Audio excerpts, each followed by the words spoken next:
வணக்கம். புது புது அர்த்தங்கள் நிகழ்ச்சிக்கு வரவேற்கிறோம்.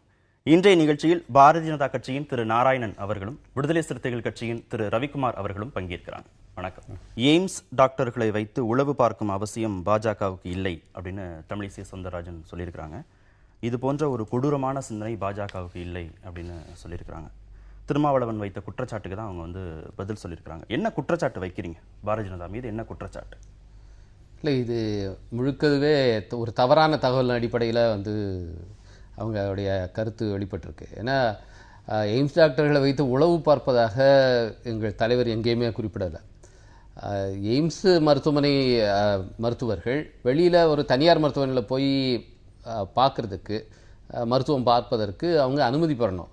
அவங்க முன் அனுமதி இங்கேருந்து வேண்டுகோள் விடப்பட்டதாகவோ அல்லது அவங்க ஒரு ரிட்டன் பர்மிஷனோட வந்ததாகவோ தகவல் இல்லை.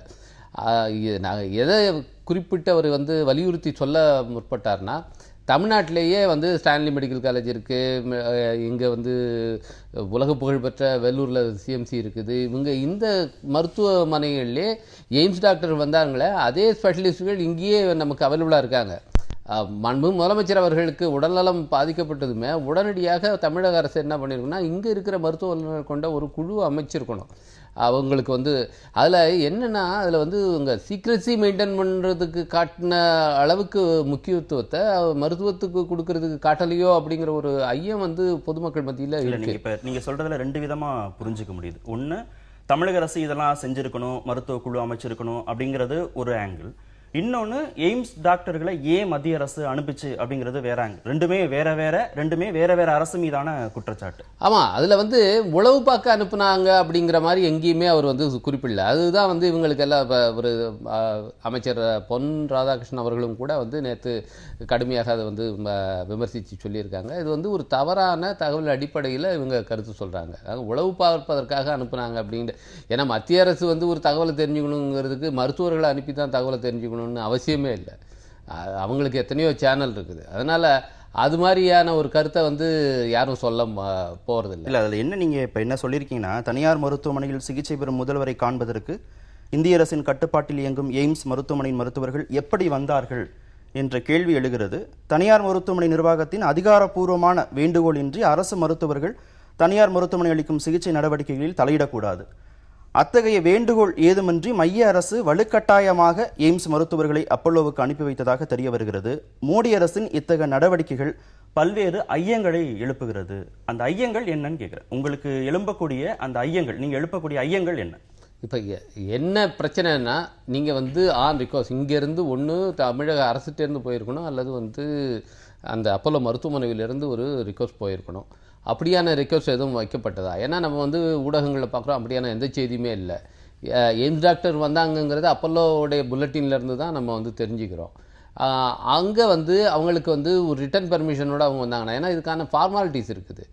ஒரு சிஎம் மருத்துவமனையில் இருக்கும்போது அவங்களுக்கு மருத்துவம் பார்க்குறதுக்கு இந்த ஃபார்மாலிட்டியை கராராக கடைபிடிக்கணும்னு அவசியம் இல்லை. ஏன் இந்த இது வருதுன்னா, இதில் பல்வேறு விதமான தலையீடுகள் இருப்பதாக ஒரு ஐயம் தொடர்ச்சியாக கிளப்பப்பட்டது. குறிப்பாக ஆளுநர் மாளிகை ரொம்ப ஆக்டிவேட் ஆகிடுச்சு.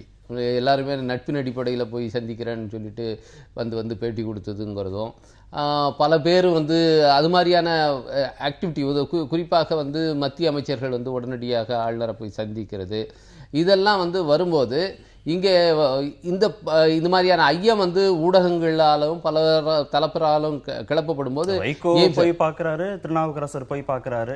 வைகோ போய் பார்க்கறதுல உங்களுக்கு சந்தேகம் வரல, மத்திய அமைச்சர்கள் போய் பார்க்கறதுல மட்டும்தான். ஆமாம், மத்திய அமைச்சர்கள் போய் பார்க்கும்போது தான் அது கவனத்துக்குரியதாக மாறுது. வைகோ போய் பார்க்கறது, இங்கேருந்து இவங்க வெறும் அதிகார பொறுப்பில் இல்லாதவர்கள் போய் பார்க்கும் போதோ ஒரு மனு கொடுக்கும் போதோ அவங்க போய் பார்க்கறதுல என்ன ஐயம் வரப்போகிறது? பாரதிய ஜனதா மீது நிறைய ஐயங்களை எழுப்பியிருக்காங்க, எப்படி பார்க்குறீங்க? இல்லை, ஒவ்வொருத்தரும் சந்தேகப்படுறதோ ஐயப்படுறதோ அது அவங்களுடைய விருப்பம்தான். ஆனால் ஒரு விஷயம் என்னென்னா, அந்த உளவு அப்படிங்கிற வார்த்தை நண்பர் திருமாவளவன் அவர்கள் சொல்லவில்லை என்பதில் நான் ஏற்றுக்கொள்கிறேன். ஏனென்று சொன்னால், நேற்றைய தொலைக்காட்சியில் கூட இன்னொரு தொலைக்காட்சியில் அவரே சொன்ன விஷயம், நான் உளவு பார்த்ததாக எங்கேயுமே சொல்லவில்லை என்று சொன்னார். இன்னும் டீப்பாக போனோம்னா, வேறு ஒரு தொலைக்காட்சியில் நேற்றைய முன்தினம் அல்லது அதற்கு முதல் நாள் என்று நினைக்கிறேன், காங்கிரசினுடைய எம்பி சுதர்சன நாசியப்பன் தான் அந்த உளவு பார்க்கிறது என்கின்ற விவரத்தை சொன்னார். ஒரு மாநிலங்களவை உறுப்பினர் அவர் அது போன்று சொன்னது மிகுந்த அதிர்ச்சிக்குள்ளானது, தவிர கண்டனத்துக்குரியது. அதனால் அந்த உளவு என்கிற வார்த்தையை அந்த காங்கிரஸ் இப்போ பிரச்சனையே இந்த என்டையர் எபிசோடை குழப்புகின்ற ஒரு முயற்சியில் காங்கிரஸ் தான் இறங்கி இருக்கிறது என்பது தெளிவாகிறது. தவிர இந்த எய்ம்ஸ் விஷயத்தை பொறுத்தவரையிலும் நண்பர் ரவிக்குமார் சொன்னார். ஆனால் அப்போலோ ஹாஸ்பிட்டலுடைய அந்த புல்லட்டின்லேருந்து அவங்களுடைய நியூஸ் எல்லாத்துலேயுமே எய்ம்ஸ் மருத்துவர்கள் வந்தது குறித்தும் அவர்களுடைய ஒப்பீனியன் குறித்தும் தெளிவாக போட்டிருக்கிறாங்க. அதனால் அவர்களுடைய நாலேஜ் இல்லாமல் வந்துட்டாங்க அப்படின்னு நண்பர் திருமாவளவன் சொன்னதே தவறு என்று தான் நான் நினைக்கிறேன். தவிர நட்பின் அடிப்படையில் சந்திக்கிறேன் அப்படின்னு சொன்னது வைகோ தானே தவிர வெங்கையா நாயுடு கிடையாது. தவிர இந்த நாட்டினுடைய ஒரு மாநிலத்தில் இருக்கக்கூடிய ஒரு பிரச்சனைகள் நடக்கும் பொழுது ஆளுநரை சந்திப்பது ஏன் சந்திக்கக்கூடாதுன்னு ஒரு கேள்வி வச்சோம்னா அது யாராலையுமே பதில் சொல்ல முடியாது. வெங்கையா நாயுடு ஏன் ஆளுநரை சந்திக்கக்கூடாது அப்படின்னு கேட்டால் அது யாருக்கிட்டையுமே பதில் வராது. ஏனென்று சொன்னால் அது அவசியமே இல்லை. ஏன் சந்திக்கக்கூடாதுன்றது தான் கேள்வியே, விஷயமே ஏன் சந்திக்கக்கூடாது.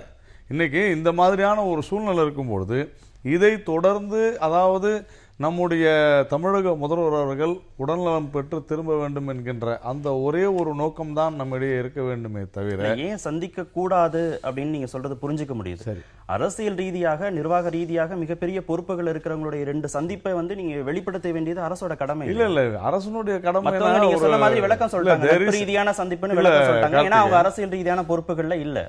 ஒரு மத்திய அமைச்சரும் ஆளுநரும் சந்திக்கிறத எப்படி நீங்க அப்படி கடந்து ஒரு மத்திய அமைச்சர் ஆளுநர் ஏன் சந்திக்க கூடாதுன்னு தான் நான் கேட்கல. நான் அதை சொல்லவே இல்லை. ஏன் சந்திக்க கூடாதுங்கிற கேள்வி எழுப்ப உங்க தரப்பு நியாயம் தான், என்னுடைய கேள்வியை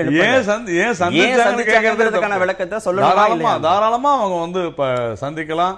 ஏனென்று சொன்னால் முதல்வர் கிட்டத்தட்ட 20-25 நாட்களாக இதுல மருத்துவமனையில் இருக்கிறாங்க. அவர்களுடைய உடல்நலம் இன்னும் பல நாட்கள் இருக்கணும்னு ஒரு அறிக்கை வருது. அந்த அறிக்கை வரும் பொழுது பல்வேறு அரசியல் கட்சிகளின் தலைவர்கள் பலவிதமான அறிக்கைகளை கொடுக்கிறார்கள்.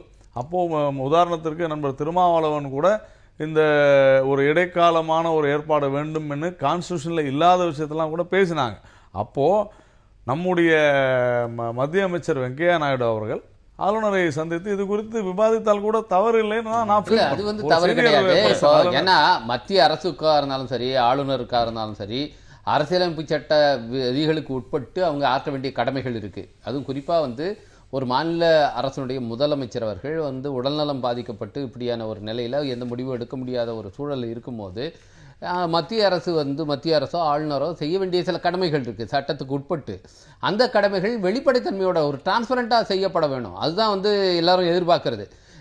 இப்போ நேற்று அந்த கிரைசிஸ் ஓரளவுக்கு ஒரு முற்று பெற்றிருக்குன்னு நம்ம சொல்லலாம். இன்னைக்கு திரு ஓ பன்னீர்செல்வம் அவர்களுக்கு அது முற்று பெற்றிருக்கு, நிர்வாக ரீதியாக அது செய்யப்பட்டிருக்குன்னா அதுக்கு முன்னாடி கொடுக்கப்பட்ட அழுத்தங்களுக்கு எல்லாமே அரசியல் ரீதியான காரணங்களா தானே புரிஞ்சுக்க வேண்டியது. நிச்சயமா நீங்க இடைக்கால ஏற்பாடுன்னு ஒரு வார்த்தையை சொல்றீங்க, இடைக்கால முதல்வருங்கிற வார்த்தை அதுல இல்ல. இடைக்கால ஏற்பாடுனா நீங்க என்ன மீன் பண்ணி சொன்னீங்கிறதுல இடைக்கால முதலமைச்சர் வைகோ அது தேவையே இல்ல அப்படின்னு சொல்றாரு. இன்னொரு கட்சி என்ன சொல்லுது, அது அதிமுகவுடைய பொறுப்பு அப்படிங்கிறது. திமுக இடைக்கால முதல்வர் வேணும்னு. இப்ப ஒவ்வொரு கட்சிகளும் இந்த பிரஷரை, இந்த டிமாண்டை வைக்கிறத எப்படி புரிஞ்சுக்க, எல்லாத்துக்கு பின்னாடி ஒரு அரசியல் இருக்கிறதா புரிஞ்சுக்க வேண்டியது. அரசியல்னு இதை சொல்லலாம். ஆனா ஏன்னா இப்ப தமிழ்நாடு இருக்கிற ஒரு நிலைமையில, குறிப்பா காவிரி பிரச்சனையில ஒரு ரொம்ப குரூஷியலான முடிவுகள் எடுக்க வேண்டிய ஒரு நேரத்துல இந்த மாதிரி முதலமைச்சர் அவர்கள் உடல்நலம் பாதிக்கப்பட்டு இருக்கிற ஒரு நிலைமை ஒட்டுமொத்த தமிழகத்துக்கும் ஒரு பாதிப்பை ஏற்படுத்தி விடக்கூடாது. அதுக்கான ஒரு தற்காலிக ஏற்பாடுகளை செய்து கொள்ள வேண்டும்னா நாங்கள் முதலமைச்சர் இடைக்கால முதல்வரோ ஒரு பொறுப்பு முதல்வரோ போடணும்னு சொல்ல. ஏன்னா அதுக்கு அரசியலமைப்பு சட்டத்தில் இடம் இல்லை, அது மாதிரி செய்ய முடியாது. இன்னைக்கு நேற்று செய்யப்பட்டிருக்கிறதா இதுக்கு சரியான வழி. அந்த ஏற்பாடை செய்து கொள்ள வேண்டும். ஏன்னா இப்போ கேபினெட்ல நம்பர் 2 இருக்கும்போது அவருக்கு அசைன் பண்றதுங்கிறது ஆட்டோமேட்டிக்காக செய்திருந்தாங்கன்னா இந்த பிரச்சனையே வந்திருக்க போறதில்லை. இந்த அழுத்தம் வந்ததுக்கு அப்புறம் தான் அவங்க அந்த மாதிரியான இதே வருது. இல்லைன்னா இது யார் முடிவெடுக்கிறாங்க, எப்படி இந்த மாதிரியான தமிழகத்துடைய முடிவுகள் மத்திய அரசுக்கு தெரிவிக்கப்படுது, உச்சநீதிமன்றத்தில் தெரிவிக்கப்படுது. இதை எப்படியும் எடுத்துக்கலாம். அழுத்தங்கள் கொடுக்கப்பட்டதனால இந்த முடிவு எடுக்கப்பட்டதுன்னு எடுத்துக்கலாம். அரசு ரீதியாக நிர்வாக ரீதியாக அவங்க போதிய கால அவகாசம் எடுத்துக்கிட்டு அவங்க யோசிச்சு செஞ்சாங்க அப்படின்னு எடுத்துக்கலாம். 2 விதமா இதை பார்க்கலாம். இல்ல 2 விதமா பாக்குறதுக்கு இல்லை. ஏன்னா 20 நாட்கள் ஆயிடுச்சு. இது ஏன்னா உடனே அவங்க அனுமதிக்கப்பட்டு ஒரு 4 நாள்லயே இதை யாராவது சொல்லியிருந்தாங்கன்னா அது ப்ரீமெச்சூர்னு சொல்லலாம். ரொம்ப 2 வாரத்துக்கு பிறகு, அதுவும் ரொம்ப குருஷியலான ஸ்டேஜில் வந்து தமிழ்நாட்டுடைய பிரச்சனைகள் வந்திருக்கும் போது, அதில் வந்து நேர் எதிரான முடிவுகளை மத்திய அரசு எடுக்கும் போது, இந்த சமயத்தில் வந்து நிச்சயமாக வந்து தமிழ்நாட்டுடைய மக்களுடைய நிலை கருத்து என்னவா இருக்குன்னா, முதலமைச்சர் அவர்கள் மட்டும் வந்து உடல்நலத்தோடு இருந்திருந்தாங்கன்னா மத்திய அரசு இந்த மாதிரியான ஒரு மேலாண்மை வாரியம் அமைக்க மாட்டோம் அப்படிங்கிற வெளிப்படையான ஒரு நிலைப்பாட்டை நிச்சயமாக மத்திய அரசு எடுத்திருக்காது அப்படிங்கிறது தான் அன்னைக்கு வந்து வெவ்வேறு கட்சி தலைவர்கள் வெவ்வேறு குரல்ல பேசுறாங்க, வெவ்வேறு விதமான கருத்துக்களை முன்வைக்கிறாங்க அப்படிங்கிறத அதுல இருக்கிற யதார்த்தத்தை புரிஞ்சுக்க முடியும். பாரதிய ஜனதாவில் தமிழிசை வந்து இடைக்கால முதல்வர் போன்ற நடவடிக்கைகள்லாம் தேவையில்லை, அது அதிமுக முடிவு செய்யணும்னு சொல்றாங்க. சுப்பிரமணியன் சாமி வந்து ஆட்சியை கலைக்கணும் அப்படின்னு உள்துறை அமைச்சருக்கு கடிதம் எழுதுறாரு. அந்த ஸ்டாண்ட்ல அவர் வந்து சரியா இருக்காரு. ஒரே கட்சிக்குள்ள இருவேறு குரல்களை எப்படி இல்லை, இதுல சுப்பிரமணிய சுவாமி அவருடைய முழு கடிதத்தையும் நான் படித்தேன், இப்பொழுதும் வைத்திருக்கிறேன். இதில் இந்த சஸ்பெண்டட் இந்த ஆட்சியை வந்து பிரசிடென்ட் ரூல் கொண்டு வந்து ஜெயலலிதா அவர்கள் உடல்நலம் பெற்று வரும் வரையில் அப்படின்ற ஒரு வார்த்தையை அவர் குறிப்பிட்டிருக்கார். அதற்கு முக்கிய காரணமாக அவர் சொல்கிறது, கடந்த 20-25 நாட்களாக இந்த முதல்வர் உடல்நலம் சரியில்லாது இருப்பதனால நிர்வாக ரீதியாக சில பிரச்சனைகள் ஏற்பட்டுள்ளன. இப்போ இவர் நம்ம நண்பர் ரவிக்குமார் சொன்னது அத்தனையும் அங்கே அவர் சொல்லி, குறிப்பாக ISIS-னுடைய நடவடிக்கைகள் தமிழகத்தில் அதிகரித்திருக்கின்றன. தொடர்ந்து இந்த ஒரு 20-25 நாட்களில் எங்களுடைய பாரதிய ஜனதா மற்றும் எங்களுடைய RSS-னுடைய நிர்வாகிகள் குறிப்பாக ஒரு வாரத்திற்கு முன்னால் தண்டையார்பேட்டையில் நரஹரி என்கின்ற ஒருவரை கடுமையாக கொலை முயற்சி நடந்திருக்கிறது. கோயம்புத்தூர், திண்டுக்கல், தொடர்ந்து இந்த மாதிரியான விஷயங்கள் நடந்து கொண்டிருக்கின்றன. இங்கு சட்டம் ஒழுங்கு சீர்கெடும் நிலைமைக்கு மோசமாக போயிருக்கிறது. அதனால் இந்த ஒரு ஏற்பாடு அப்போது இவங்க செய்யலைங்கிறதுனால தான் அந்த மாதிரி அவர் சொல்லியிருக்கலாம். அவர் சொன்னதை வந்து தமிழிசை சவுந்தரராஜன் உட்பட, அமித்ஷா உட்பட என்ன சொல்லியிருக்கிறார் என்று மிக தெளிவாக டாக்டர் தமிழிசை சவுந்தரராஜன் சொல்லியிருக்கிறார். ஆனால் இதே விஷயத்தை தான் நேற்றைய முன்தினம் தமிழகத்தை சேர்ந்த பிற கட்சிகள் எந்த டோன்ல வலியுறுத்தினாங்களோ அதே டோன்ல தான் சுப்பிரமணியன் சுவாமி அவர்கள் சொன்னதுல வந்து இப்ப சார் வந்து குறிப்பிட்ட அவர் திரு நாராயணன் அவர்கள் குறிப்பிட்டதுல வந்து ISIS ஒன்று மட்டும் அவர் ஸ்டேட்மெண்ட் சொல்றாரு. ஆனா திரு சுப்பிரமணிய சாமி அவர்கள் வந்து அதில் என்னென்ன சொல்லியிருக்காருன்னா, LTT சிம்பத்தைசர்ஸ், விடுதலை புலிகளுடைய ஆதரவாளர்கள், அப்புறம் வந்து மாவோயிஸ்டுகள், திராவிடர் கழகத்தை சேர்ந்தவர்கள், இவங்க எல்லாம் வந்து பெரிய ஆபத்து இருக்குது. அதாவது நீங்க எல்லா கட்சிகளும் வந்து நிர்வாக ரீதியாக வேணும், நிர்வாகம் சரியா நடக்கணும் ஒரு வார்த்தையில கேட்டிருக்கீங்க. அவர் கொஞ்சம் எலாபரேட்டா ரெண்டும் ஒண்ணு கிடையாது. நீங்க நிர்வாக ரீதியாங்கிறது ஒண்ணு, அப்படி கிடையாது. ஏன்னா அவர் வந்து ஒரு பயங்கரவாத அச்சுறுத்தல் இருக்குங்கிற மாதிரியான ஒரு பிம்பத்தை ஏற்படுத்தி முழுக்க வந்து ஆயுத சட்டம் இருக்கு பாருங்க. இப்ப எங்க வந்து ஈரம் ஷர்மிளா வந்து இவ்வளவு பல ஆண்டு காலமாக உண்ணாவிரதம் இருந்தாங்களோ அந்த சட்டத்தை நீக்க சொல்லி, armed forces special power act, அது காஷ்மீரில் இன்னைக்கு இவ்வளவு பெரிய பிரச்சனைக்கு காரணமானதோ அந்த சட்டத்தை தமிழ்நாட்டில் கொண்டு வந்து இம்ப்ளிமெண்ட் நடைமுறைப்படுத்தணும்னு சொல்கிறது, இங்கே வந்து குடியரசுத் தலைவர் ஆட்சியை கொண்டு வரணுங்கிறதும் வந்து இது ஏதோ மத்திய அரசு வந்து தமிழ்நாட்டை வந்து ஒரு இராணுவ பிரதேசமாக இராணுவ மயமாக்குவதற்கான ஒரு திட்டத்தை வச்சிருக்கோம் அப்படிங்கிற ஒரு நமக்கு சந்தேகம் ஏற்படுது. ஏன்னா அவர் பாருங்க, திராவிடர் கழகத்தினால வந்து தமிழ்நாட்டுக்கு மிகப்பெரிய அச்சுறுத்தல் இருக்கு, பயங்கரவாத அச்சுறுத்தல் இருக்குன்னு சொன்னா இது எவ்வளோ பெரிய ஒரு காமெடி. இன்னைக்கு தமிழ்நாட்டில் உண்மையிலே ஒரு சமூக நீதிங்கிறது இன்னைக்கு இவ்வளோ தூரம் வந்து இன்னைக்கு இது மாதிரியான ஒரு சமத்துவ சிந்தனை வந்திருக்குன்னா அதுக்கு வந்து தந்தை பெரியார் அவர்களும் திராவிடர் கழகம் தான் அடிப்படை. அதை வந்து ஒரு பயங்கரவாத அமைப்பாக ஒருத்தர் சித்தரிச்சு காட்டுறாருன்னா அது எவ்வளோ பெரிய ஒரு நகைச்சுவையா இருக்கு. இதை நான் ஏற்றுக்கொள்ள மறுக்கிறேன். திராவிடர் கழகம் வந்து சமூக நீதிக்காக பாடுபட்டதுன்னு சொல்றதே தவறு. ஏனென்று சொன்னால், மண்டல் அவர்கள் தமிழகத்திற்கு இடஒதுக்கீடு குறித்து ஆலோசனை செய்ய வந்தபொழுது இருவர் செல்லவில்லை. ஒருவர் வீரமணி, மற்றொருவர் திமுக தலைவர் கருணாநிதி. சும்மா இவங்க வேண்டும் என்ற இந்த சமூக நீதிக்கு ஏதோ இவங்க தான் பாடுபட்ட மாதிரி சொல்றது தவறு. அடுத்தது, சுப்பிரமணிய சுவாமி அவர்களுடைய கருத்தை நாங்கள் வரவேற்கவில்லை, ஏற்கவில்லை, அது தனிப்பட்ட கருத்துன்னு மிக தெளிவாக எங்களுடைய மாநில தலைவர் டாக்டர் தமிழிசை சவுந்தரராஜன் அவர்கள் சொன்னதோடு அந்த பிரச்சனை முற்றுப்புள்ளி வந்து விட்டது. கருத்து கூற விரும்பவில்லை மட்டும்தான் அவங்க சொல்லுங்க. கருத்து கூற விரும்பவில்லை இன்னைக்கு கூட வந்து வந்திருக்கே, தெளிவா வந்திருக்குது. நான் என்ன கேக்குறேன், இதை வந்து ஆலோசனைக்கு போகலன்னு சொல்லாரு. நீங்க மண்டல் குழு வந்து பரிந்துரைகள் இன்னைக்கு நடைமுறைக்கு வந்திருக்குன்னா அது வந்து திரு வி.பி. சிங் அவர்கள் ஆட்சி காலத்துல என்ன மாதிரி தமிழ்நாட்டில இருந்துதான், அதுவும் குறிப்பாக வந்து திராவிடர் கழகத்துல இன்னும் சொல்ல போனா திரு ஆனைமுத்து அவர்களை வந்து இந்தியா முழுக்க பயணம் பண்ணி மண்டல் குழுவுக்கான ஆதரவை திரட்டினதுங்கிறது திராவிடர் கழகத்தினுடைய அது பல பிரிவுகள் இருக்கு.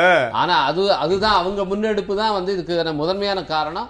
அதை வந்து யாரும் மறுத்த முடியாது. அன்னைக்கு திரு வி.பி. சிங் அவர்கள் நடைமுறைக்கு கொண்டு வர்றாருன்னா அதுக்கு வந்து அழுத்தம் இல்லாம அது செஞ்சிடல. நண்பர் ரவிக்குமாருக்கு ஒரே விஷயம் தான், நான் இது பெரிய டிஸ்கஷனு, இதுக்கு 1 மணி நேரம் ஆயிடும். ஆனாலும் 2 விஷயம் நான் குறிப்பிட விரும்புகிறேன். ஒன்று, அத்வானி அவர்களும் வாஜ்பாய் அவர்களும் அமைச்சர்களாக இருந்த மொரார்ஜி தேசாய் மந்திரி சபையில் தான் இந்த மண்டல் கமிஷன் ஆனது நியமிக்கப்பட்டது. அதில் அந்த மண்டல் என்பவர் கூட எங்களுடைய ஜனதா கட்சியினுடைய பீகார் முதல்வராக இருந்தார். அவர்தான் இந்த இதில் வந்து மண்டல் கமிஷனை உருவாக்கினது. அடுத்தது வி.பி. சிங் பற்றி இவங்க சொல்லும்போது அடுத்த 10 வருஷம் காங்கிரஸ் ஆட்சி இருந்தபோது மண்டல் கமிஷன் குறித்து யாரும் பேசவே இல்லை. ஆனால் பாரதிய ஜனதா கட்சியினுடைய ஆதரவு பெற்ற வி.பி. சிங் ஆட்சியில் தான் எங்களுடைய தேர்தல் அறிக்கையில் மண்டல் கமிஷனை கொண்டு வருவோம் நாங்கள் சொல்லியிருந்தோம். அப்போ தான் மண்டல் கமிஷன் வந்தது. அதன் பிறகு அரசியல் செய்தார்கள். இதுதான் உண்மையான விஷயம். இது கூட அந்த கோஸ்வாமி என்கின்ற ஒரு நபர் மண்டல் கமிஷனுக்கு எதிராக தீக்குளித்த போது அத்வானி அவர்களிடம் சென்று நீங்கள் மண்டல் ஆணையத்திற்கு எதிராக பேசுங்கள் என்று சொன்ன பொழுது அத்வானி அவர்கள் சொன்ன வார்த்தை இன்றளவும் வெப்சைட்ல இருக்குது. எங்களுடைய தேர்தல் அறிக்கையில் சொல்லியிருக்கிறோம், நாங்கள் வந்தால் மண்டல ஆணையத்தை அமல்படுத்துவோம் என்று சொல்லியிருக்கிறோம். இன்று நடந்தது தவறு, அதனால் அந்த மாணவனை பார்த்து இது போல செய்யக்கூடாது என்று சொல்லதான் வந்தேன்.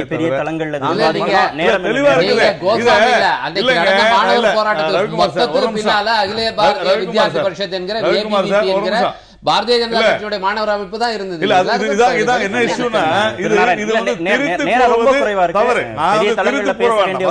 தொடர்ந்து பேசலாம்.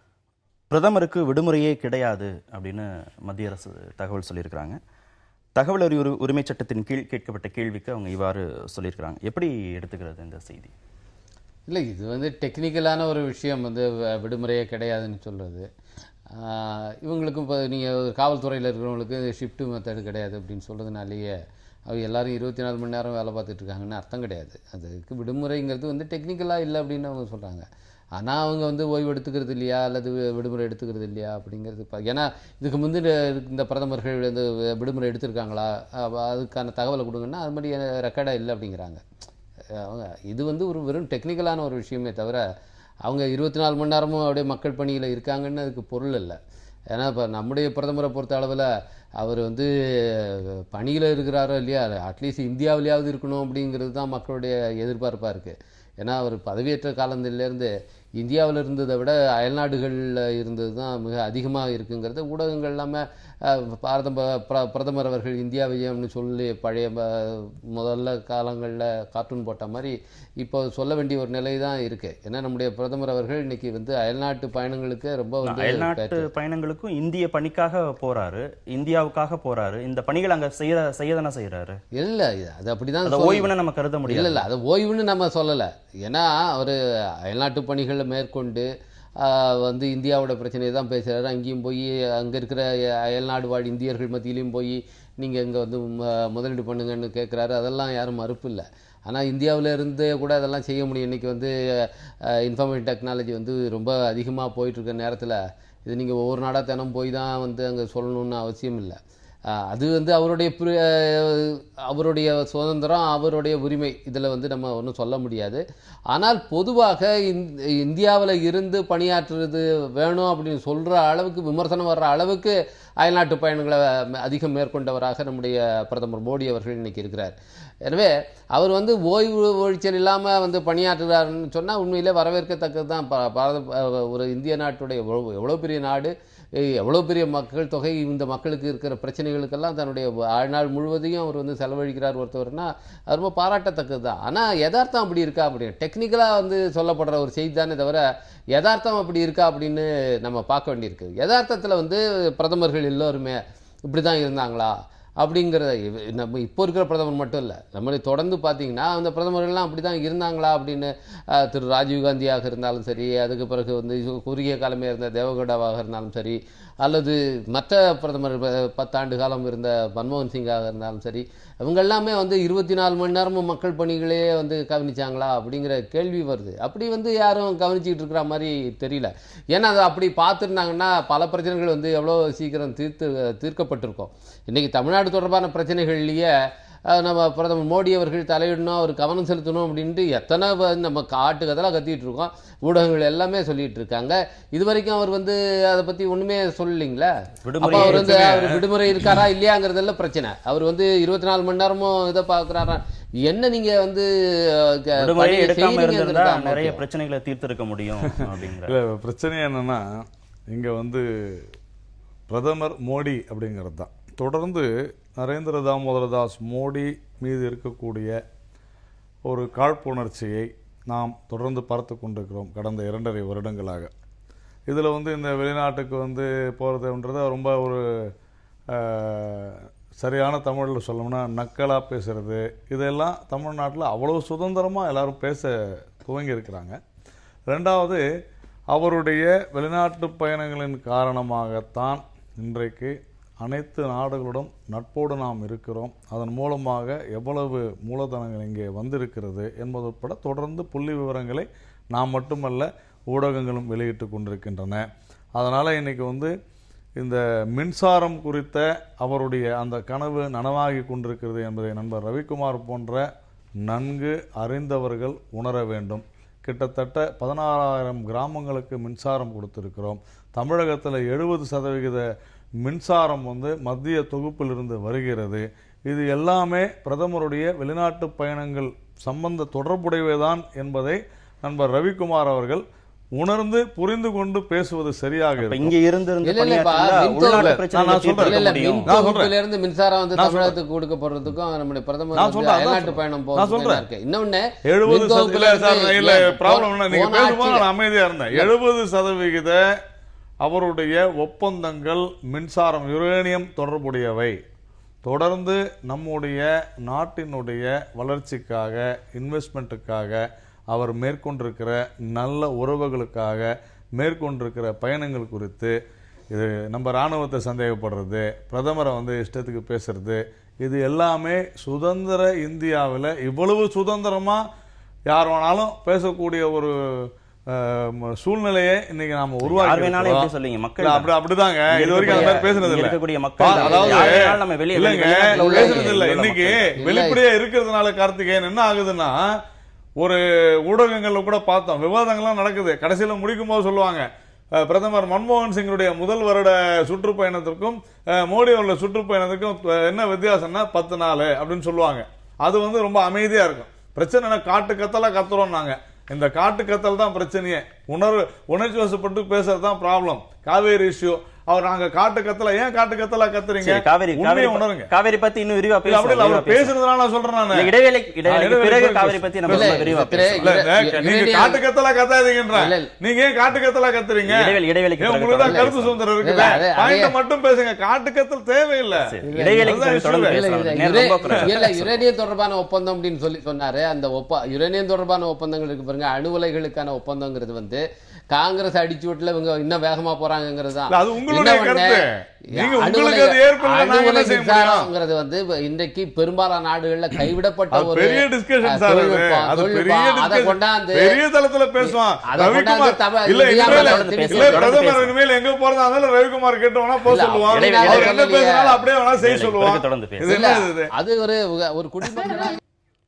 காவிரியில் தமிழகத்தின் உரிமைகள் பாதுகாக்கப்படும் அப்படின்னு அமித்ஷா உறுதி கொடுத்திருக்கிறாரு. 5 பேர் கொண்ட குழு, தமிழிசை சவுந்தரராஜன், பொன் ராதாகிருஷ்ணன், ஈல கணேசன் கொண்ட ஒரு 5 பேர் குழு வந்து போய் அமித்ஷாவை பார்த்துருக்குறாங்க. அப்போ அந்த உறுதியை கொடுத்திருக்கிறார்.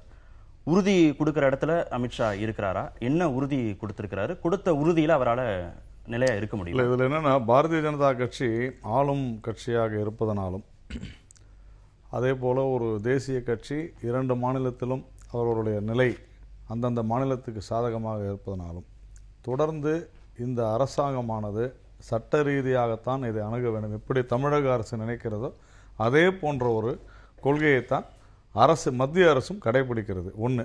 இதில் ரெண்டாவது, இந்த மத்திய அரசு வழக்கறிஞர் மிக தெளிவாக இந்த காவேரி மேலாண்மை ஆணையமானது உறுதியாக இந்த பாராளுமன்றத்தில் ஒரு சட்டமாக இயற்றித்தான் செய்ய முடியும் என்பதை ஒரு மேற்கோள் காட்டி ஏற்கனவே முன்னுதாரணங்களை சொல்லி 3 மேலாண்மை வாரியங்கள், ஒன்று அந்த பத்ரா பேஸ், அதுக்கு அடுத்தது கோதாவரி, கிருஷ்ணா, இவை அனைத்துமே இந்த பாராளுமன்றத்தினுடைய 2 அவைகளிலும் சட்டமாக பெறப்பட்டுத்தான் வந்திருக்கின்றன என்பதை மிக தெளிவாக எடுத்துரைத்திருக்கிறார். ஆனால் அதில் என்ன ஒரு சிக்கல்னா, உடனே அது என்ன கேள்வி கேட்குறாங்கன்னா, ஏன் நீங்கள் 3 நாளுக்கு முன்னால் அதை ஒத்துக்கிட்டீங்க, இதுதான் அங்கே இஷ்யூ.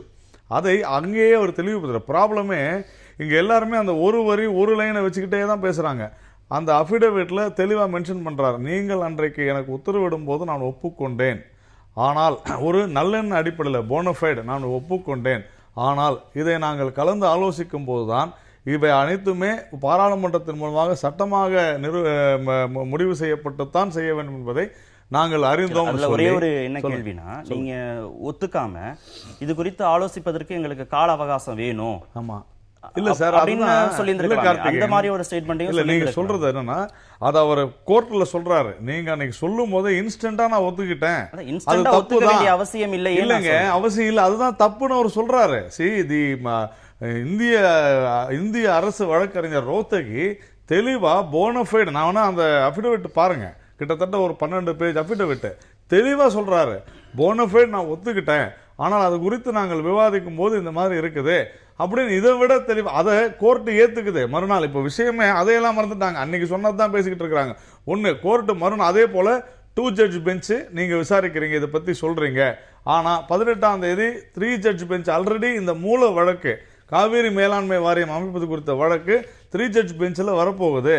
அப்போ அன்னைக்கு நீங்க இதை இன்டரிமா இதை செய்யும் பொழுது அதுல அந்த தீர்ப்புல ப்ராப்ளம் வரும். அத சார்ந்து நம்ம நிறைய பேச இல்ல ஒரு நிமிஷம் நான் முடிச்சறேன். இல்ல நான் முடிச்சறேன். கரண்ட்க்கு வாங்க. இல்ல கரண்ட் தான். அமித்ஷா கொடுத்த உறுதியே இந்த 2 விஷயம். அப்போ சட்ட ரீதியா மத்திய அரசு காவேரி மேலாண்மை வாரியம் அமைப்பது குறித்து மிக தெளிவாக இருக்கிறது. எந்த இடத்துலயும் பாஜகவோ மத்திய அரசோ மேலாண்மை வாரியம் அமைக்க முடியாதுன்னு சொல்லல. ஆனால் ஒரு மோசமான ஒரு துஷ்பிரச்சாரம் இங்கே நடந்து கொண்டிருக்கிறது தமிழகத்துல. பாஜக இது போல சொல்கிறது, அது தவறு. இங்கே இததான் இங்க தமிழகத்துல அரசியல் செய்யறாங்க. அதைத்தான் அமித்ஷா அவர்கள் மிக தெளிவாக சொல்லி இருக்கிறார். தமிழகத்தினுடைய நலன்கள் காக்கப்படும், பிஜேபி நியாயம் எதுவோ சட்டம் எதுவோ நீதி எதுவோ அது போல செயல்படும்.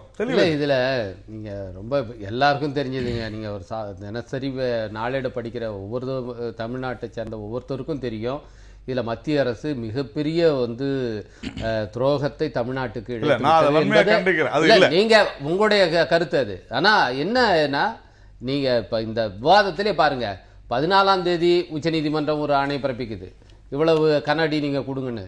திருப்பி 20ஆம் தேதி ஒரு ஆணை பிறப்பிக்குது, திருப்பி 27ஆம் தேதி வருது. ஆனா எந்த ஆணையையும் கர்நாடகா நிறைவேற்றல. அது யாரோட தப்பு? ஆனா நீங்க உச்சநீதிமன்றம் தான் குழப்புது, அதுக்கப்புறமா கர்நாடக அரசு மறுக்குது. இதுல சென்ட்ரல் கவர்மெண்ட் எங்க வந்துச்சு?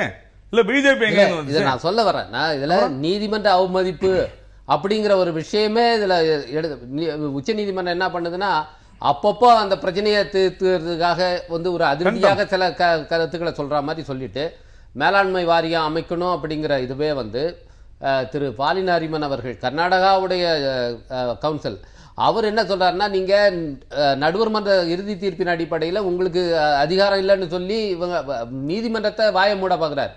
அப்போதான் அவங்க மேலாண்மை வாரியம் உடனே இவங்க மத்திய அரசு ஒத்துக்கிறாங்க. ஒத்துக்கிட்டு இது வேண்டும் என்று இட்டுக்கட்டக்கூடிய பிரச்சாரம்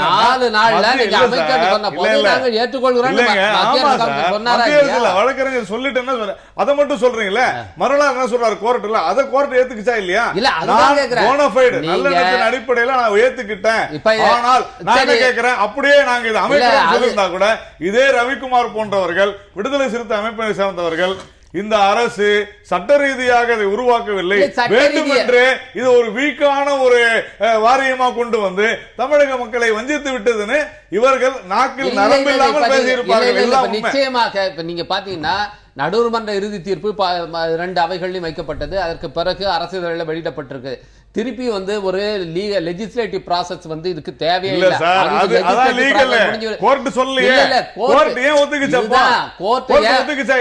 கோர்ட் என்ன பண்ணிருக்கு? இப்ப வந்து பாத்தீங்கன்னா நடுவர்மன்றத்து மேல இருக்கிற அப்பீலுக்காக 3 பேர் கொண்ட பெஞ்ச் அமைச்சிருக்காங்க. இது இதுதான் டிராகான் பண்றதுக்கு. இத வந்து நீங்க கர்நாடகாவுல மாநில தேர்தல் நடக்கிற வரைக்கும் இதுல பாஜக இந்த மாதிரி செய்வாங்க. அவங்க செய்யறது அரசியல் முழுக்க முழுக்க தமிழ்நாடு. இடைக்காலமா ஒரு குழு அமைச்சிருக்காங்க. அவங்க வந்து கர்நாடகாவிலையும் போய் ஆய்வு செஞ்சிருக்காங்க, தமிழகத்தையும் ஆய்வு செஞ்சிருக்காங்க. என்ன சொல்றாங்கன்னா, மொழி பிரச்சனை காரணமாக எங்களால விவசாயிகள்கிட்ட பேச முடியல அப்படின்னு சொல்லியிருக்கிறாங்க. அதிகாரிகள் மூலமா தான் நாங்க தகவல்கள்லாம் கேட்டு தெரிஞ்சுக்கிட்டோம். படக்காட்சிகள் மூலமாக தான் எங்களுக்கு அணைகள் உட்பட விஷயங்கள்லாம் சொல்லப்பட்டது அப்படிங்கிறாங்க. நேரம் ரொம்ப குறைவா இருந்தது அப்படின்னு சொல்றாங்க. மொழி பிரச்சனையினால விவசாயிகள்கிட்ட பேச முடியல, நேரம் குறைவா இருந்ததுனால போதிய தகவல்களை விவசாயிகள்கிட்ட தெரிஞ்சுக்க முடியல, அதிகாரிகள்ட்ட இருந்து அவங்க ஆவணங்களாக பெற்றிருக்கிறாங்க. படக்காட்சிகள் மூலமாக இந்த தகவல்கள்லாம் கொடுக்கப்பட்டிருக்கு. இப்ப இந்த குழுவே இந்த ஆய்வை எந்த அளவுக்கு சரியா செஞ்சிருக்காங்க? 17ஆம் தேதி அவங்க உச்சநீதிமன்றத்தில் என்ன 17ஆம் தேதி வரக்கூடிய அறிக்கை எப்படி இருக்கும்? நீங்க விவசாயிகளுடைய பிரச்சனையை புரிந்து கொள்வதற்கு மொழி ஒரு பிரச்சனையா இருக்கும் அப்படின்னு இந்த குழு போடும் போதே தெரியாதா? அங்கிருந்து வரக்கூடிய அந்த அதிகாரிகள் குழுல தமிழகத்தை சேர்ந்த யாராவது ஒருத்தரை நியமிச்சிருக்கலாமா? அதுல இருக்கிறாங்க, அதான் சொன்னாங்க, அதிகாரி மூலமா தெரிந்து கொண்டோம்னு. இப்ப நீங்க என்ன சொல்லுவீங்க? அடுத்தது தமிழக அரசு அதிகாரிகளே தமிழக அரசுக்கு துரோகம் பண்ணாங்கன்னு சொல்லுவீங்களா? அடுத்தது இல்ல, நான் கேக்குறது விவசாயிகள்கிட்ட பேச முடியலன்னு சொல்றாங்க. ஆமா சார், என்னால பேச முடியல, இருந்தாலும் பக்கத்துல இருந்த அதிகாரி மூலமா தெரிஞ்சுக்கிட்டோம்னு சொன்னா தவறு என்ன இருக்குது? தமிழக அரசு அதிகாரி கூட இருந்திருக்காரு, எல்லாமே கர்நாடக அரசு அதிகாரியா? தமிழக அரசு அதிகாரிகள் கூட இருந்தாங்களா இல்லையா? எத்தனை பேர் நம்ம டிவில நீங்க உங்க தொலைக்காட்சியில ஒளிபரப்புனீங்க? நாளைக்கு இது சரியா இல்லைன்னா, இந்த அறிக்கை சரியில்லை என்று சொன்னால் அந்த அதிகாரி சொல்ல போகிறாரு, அவர் இப்படி சொன்னாரு ஆனால் நடந்ததுன்னு சொல்லட்டும். இல்ல நம்ம அரசியல்வாதிகள் அதையும் சொல்லுவாங்க, தமிழக அரசு அதிகாரிகள் தமிழகத்திற்கு துரோகம் செய்து விட்டனர். இப்படிதான் தொடர்ந்து தாண்டி தான் நம்ம இதை பேசுறோம். அரசியலை தாண்டி தான் சொல்றேன். நாம எல்லாத்தையுமே வைக்கக்கூடிய குற்றச்சாட்டுகள் யதார்த்தமா தோணக்கூடிய ஒரு கேள்வி. எல்லாத்தையுமே நீங்க சந்தேகப்படுறது, எல்லாத்தையுமே வந்து விமர்சனம் செய்ய, இதுதான் கருத்து சுதந்திரம்ன்றது இருக்க வேண்டியதுதான். நீங்க சரியா உள்வாங்கிக்கல என்னோட கேள்வி. ஒரு மத்திய குழு வருகிறது, மிக மிக முக்கியமான அறிக்கையை அவங்க தயாரிக்க போறாங்க, அதை தான் உச்சநீதிமன்றத்தில் கொடுக்க போறாங்க. அப்ப டெல்டா பகுதி விவசாயிகள் வந்து தங்களுடைய பிரச்சனைகளை சொல்வதற்கு மொழி ஒரு பிரச்சனையா இருக்குங்கிறது எளிமையான விஷயம். அதிகாரிகள் கூட இருக்கிறாங்கிறது வேற. இல்ல கார்த்திகேயன், அவர் சொல்லிருக்கிறது அவங்க பேசுறது எனக்கு புரியலன்னு சொன்னாலும் பக்கத்துல இருக்கிறவங்க எனக்கு தமிழக அரசு அதிகாரி சொல்லியிருக்கிறாங்கன்னு தானே சொல்லியிருக்கிறாரு. திருப்பி வேணா படிச்சு பாருங்க. நீங்க சொன்னதை வச்சுதான் நான் பேசுறேன். நீங்க என்ன அதுதான் அவர் வந்து எனக்கு ஒண்ணுமே புரியல இவங்க சொல்றதுன்னு சொல்லல. அவங்க என்ன சொல்றாங்க புரியலன்னாலும் பக்கத்துல இருக்கிற அதிகாரிகள் தமிழக அரசு அதிகாரிகள் சொல்லியிருக்கிறாங்க. அதுதான் ரெக்கார்ட் ஆக போகுது. பிரச்சனையை பாதிக்கப்பட்டவர் தன் மொழியில பேசுறதும் இன்னொரு அதிகாரிகள் சொல்றதும் வேறுபாடு இல்லைங்க.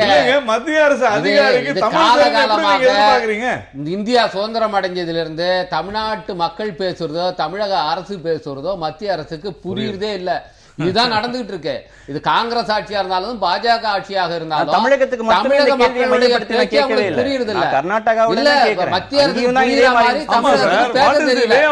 இப்ப மத்திய அரசுக்கு புரியுற மாதிரி தமிழ்நாடு பேசலங்கிறதா அர்த்தம். கர்நாடகாவில் பேசினாங்க பாருங்க, பெரிய கலவரங்களை நடத்தி வந்து ஒரு பெரிய அவங்களே தூண்டி விட்டு அங்க இருக்கிற உதிரி குழுக்கள் எல்லாம் தூண்டி விட்டு பெரிய கலவரத்தை நடத்தி இன்னைக்கு வந்து கர்நாடகாவே கொந்தளிக்குதுங்கிற மாதிரியான ஒரு பிக்சரை ஏற்படுத்தினாங்கல்ல. அந்த மொழியில பேசணும்னு மத்திய அரசு விரும்புதா? தமிழக மக்கள் இந்த மாதிரியான வன்முறையை தூண்டிவிடும் அளவுக்கு பேசுவது நான் எதிர்பார்க்கல. அதாவது அங்க நடந்தது தவறு. 597 பேர் அந்த காங்கிரஸ் அரசு வந்து சமூக விடுதலை பண்ணிருக்குது, மறுபடியும் கைது பண்றாங்க வன்முறையை வெடித்த பிறகு. அதை பத்தி இங்க காங்கிரஸ் பத்தி பேசுறதுக்கு இங்க உண்மையிலே தமிழ்நாட்டுல ஏன் பயப்படுறாங்கன்னு தெரியல. இவங்கள மாதிரி அதை விட்டு மத்திய அரசு வந்து பேசுறாங்க.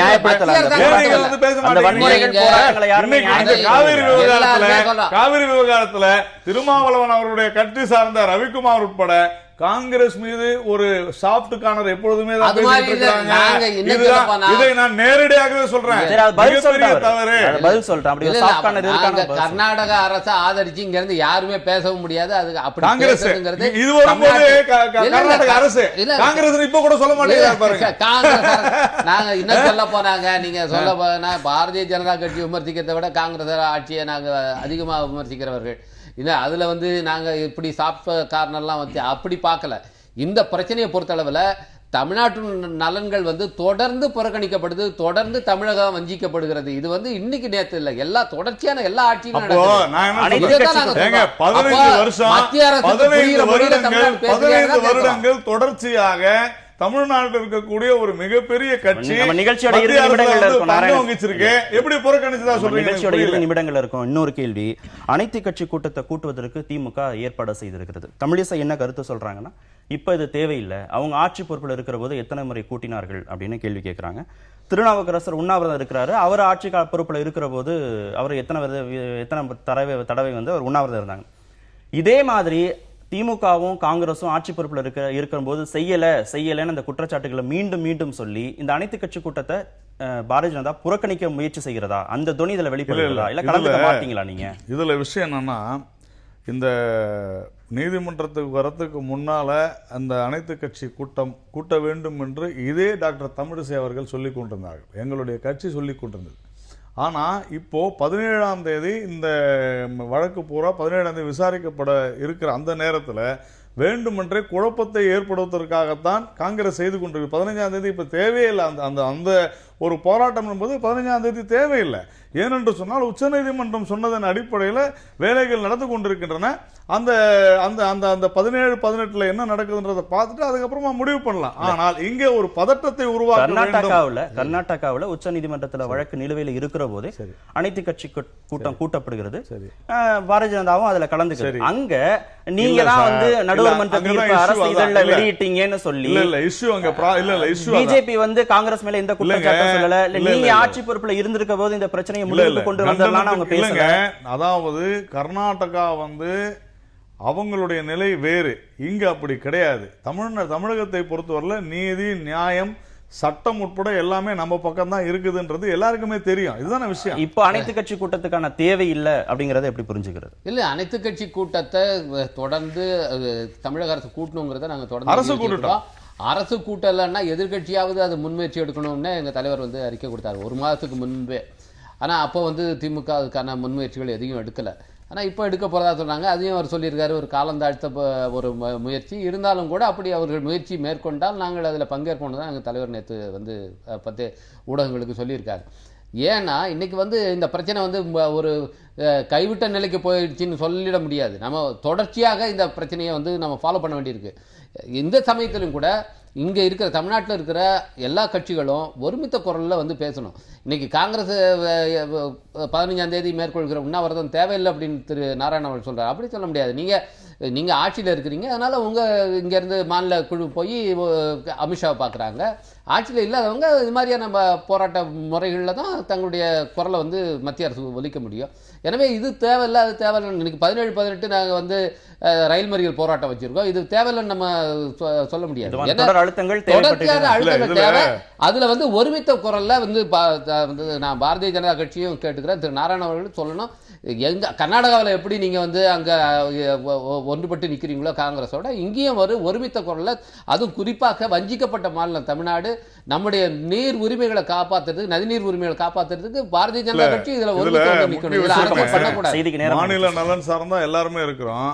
ஒரு தமிழன் என்ற அடிப்படையில் கர்நாடகம் செய்வது தவறுன்னு தொடர்ந்து எல்லாருமே சொல்லிக்கிட்டு இருக்கிறோம். ஆனாலும் சட்ட ரீதியாக இந்த மத்திய பாஜக அரசு மிக தெளிவாக சட்டத்தின் பக்கம் மட்டுமே நின்று கொண்டிருக்கிறது, நியாயத்தின் பக்கமே நின்று கொண்டிருக்கிறது. இதை வருகிற 17-18 இவர்கள் அனைவருமே உணர்வார்கள். உணரவில்லை என்று சொன்னால் இவர்கள் வெறும் அரசியல் மட்டும் என்ன நடக்குது அதை நம்ம விரிவாக பேசுவோம். நிகழ்ச்சியில் பங்கேற்ற இரு விருந்தினர்களுக்கும் மிக்க நன்றி. மீண்டும் சந்திப்போம். நன்றி, வணக்கம்.